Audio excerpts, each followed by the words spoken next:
দ্রুততম সময়ের মধ্যে নির্বাচন দিতে অন্তর্বর্তী সরকারের কাছে দাবি জানিয়েছে প্রধান দুই রাজনৈতিক দল আওয়ামী লীগ ও বিএনপি। কিন্তু শেখ হাসিনাকে ক্ষমতাচ্যুত করার আন্দোলনে অংশ নেওয়া শিক্ষার্থীরা এমন দাবি প্রত্যাখ্যান করেছেন। কারণ 15 বছরে 17 কোটি মানুষের লোহার খাঁচার মধ্যে রেখে শক্ত হাতে দমন পীড়ন করেছেন শেখ হাসিনা।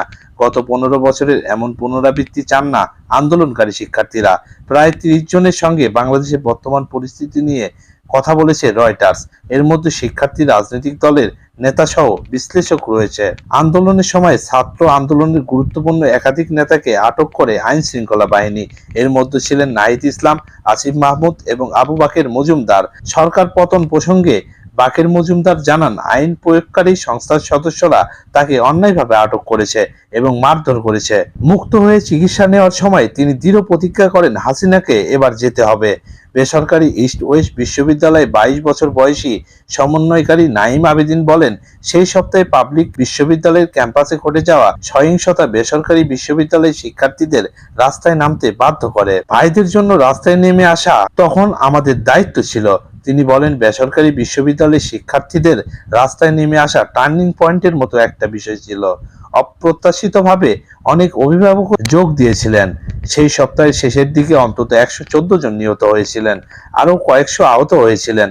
তখন ক্র্যাকডাউনের মাত্রা আওয়ামী লীগের উচ্চবিত্তদেরও হতবাক করেছিল। মূলত জুন মাসে সরকারি চাকরিতে কোটা ব্যবস্থার সংস্কারের দাবিতে রাস্তায় নামেন শিক্ষার্থীরা। এই আন্দোলনে শুরু হয় সরকারি দল ও আইন শৃঙ্খলা বাহিনীর দমন পীড়ন। পরে তা সরকার পতনের আন্দোলনের রূপ নেয়। সর্বশেষ ক্ষমতাচ্যুত হয়ে দেশ ছেড়ে পালাতে বাধ্য হন শেখ হাসিনা, যার মধ্য দিয়ে আওয়ামী লীগের 16 বছরের শাসনের অবসান ঘটে। এর কয়েকদিনের মাথায় ছাত্র জনতার চাওয়ার মুখে গঠিত হয় অন্তর্বর্তীকালীন সরকার। প্রধান উপদেষ্টা হন নোবেল বিজয়ী ডক্টর মোহাম্মদ ইউনূস। তার উপদেষ্টা পরিষদে ছাত্র আন্দোলনের 2 জন সমন্বয়ক রয়েছেন। এরপর থেকে দ্রুততম সময়ের মধ্যে নির্বাচন দিতে অন্তর্বর্তী সরকারের কাছে দাবি জানিয়েছে প্রধান দুই রাজনৈতিক দল আওয়ামী লীগ ও বিএনপি। কিন্তু আন্দোলনে অংশ নেওয়া শিক্ষার্থীরা এই দাবি প্রত্যাখ্যান করেছেন। আন্দোলনের অন্যতম সমন্বয়ক ও অন্তর্বর্তী সরকারের ডাক, টেলিযোগাযোগ ও তথ্য প্রযুক্তি উপদেষ্টা নাহিদ ইসলাম বলেন, দ্রুত নির্বাচন দেওয়ার জন্য আওয়ামী লীগ ও বিএনপি থেকে যে দাবি জানানো হচ্ছে তা অন্তর্বর্তী সরকার আমলে নিচ্ছে না। আন্দোলনের মুখ্য ভূমিকায় থাকা মাহফুজ আলম নামের এক শিক্ষার্থী বলেন, দুই রাজনৈতিক দলের উপর দেশের মানুষ ক্লান্ত, বিরক্ত। আমাদের উপর তাদের আস্থা রয়েছে।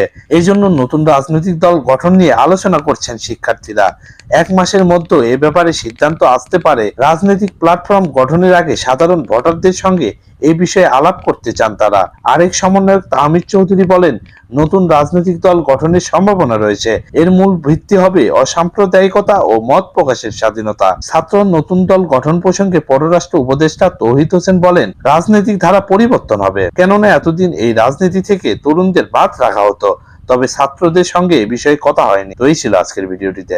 ভিডিওটি ভালো লাগলে লাইক দিবেন, সেই সাথে সাবস্ক্রাইব করে দিন পরবর্তী ভিডিও নোটিফিকেশন পাওয়ার জন্য। ধন্যবাদ।